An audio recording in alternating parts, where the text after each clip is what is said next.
lately, I decided to get into chess. Now, listen, I don't think you quite understand. I don't just slightly get into things. See, I was diagnosed as an adult with ADD, and what I discovered is that leads to fixation, which I put in air quotes because, well, honestly, I don't feel like the term goes nearly far enough. If I'm ever interested in something, then I usually have this mental conversation, which amounts to, now, Jack, you can start learning about fill in whatever you want to learn about. And then it's going to fully consume you. And this is why when I decided to start, say, riding a bicycle, 6 months later, I had a full setup to fix, repair, and rebuild bicycles. I'm not joking, that actually happened.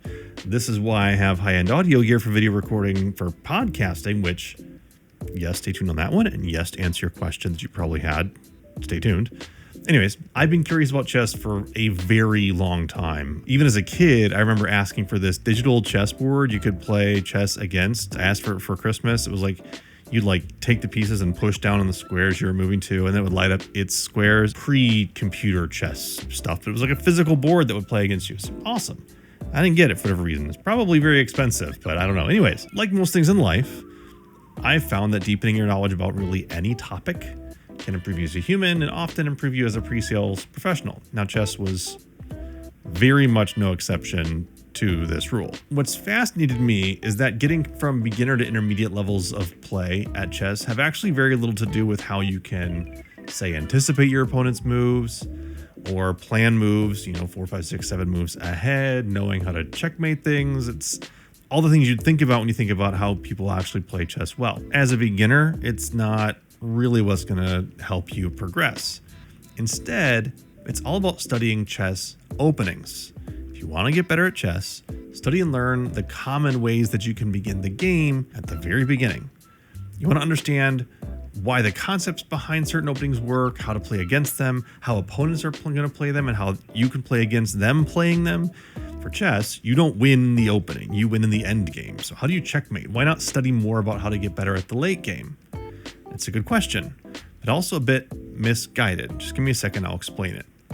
So the theory is, compared to the nearly limitless number of positions that can be played at mid-game and late game in chess, the openings are really just this small set of moves that you can play. Playing a game of chess and not following best practice and theory on openings is kind of like trying to invent your own recipe for bread from scratch. Why are you doing it? The recipes already exist out there. Iterate on those, but don't invent it from scratch. You start out the game with practiced and studied openings so that by the time you reach the middle of the game and even the end of the game, you're in a much more advantageous position, or at least a more solid position than you would be inventing the game on your own. I promise to tie into the world of pre-sales, and you're likely already drawing some conclusions of your own. So it's this. For our demos, we tend to focus so much on how we demo, about the content, about how we're going to end the meeting, set up next steps, but we rarely focus on how we're going to start a meeting. Prep usually sounds like this. Jeff, you just do some intros and run through the usual stuff and etc. We just focus so much on the middle of the meeting, what we're going to say once we start a demo, once we present certain concepts, etc. How often have you been in a situation like that and Jeff's just blown it? Jeff forgets to connect with people, to ask if everyone's ready to go, to confirm what we learned in the last meeting. And it just sets the meeting off on a bad foot and you can feel it. Did you lose because of that? No, but you're certainly not in a good position and you're kind of fighting from behind. There's no recovery. Imagine taking this a step further. You study and you review calls and only focus on how the meeting was opened.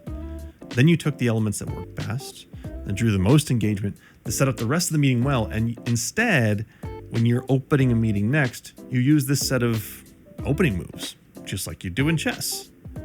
In fact, I would challenge you to actually do just that. Figure out what works for you and your team and set it into place. Open every meeting with your known openings. What could happen? I mean, after all, worst case scenario, you're just never blundering the opening like happens sometimes. But best case scenario, it sets up the whole rest of the meeting for success even before you get to your demo, which is awesome. Now, I think it's worth a shot.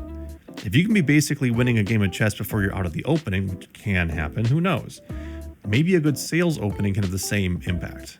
Give it a go. Let me know how it goes in the comments if you do try it. And also just give chess a try if you've never tried it and you've wanted to. You might enjoy that too. Anyways, that's all.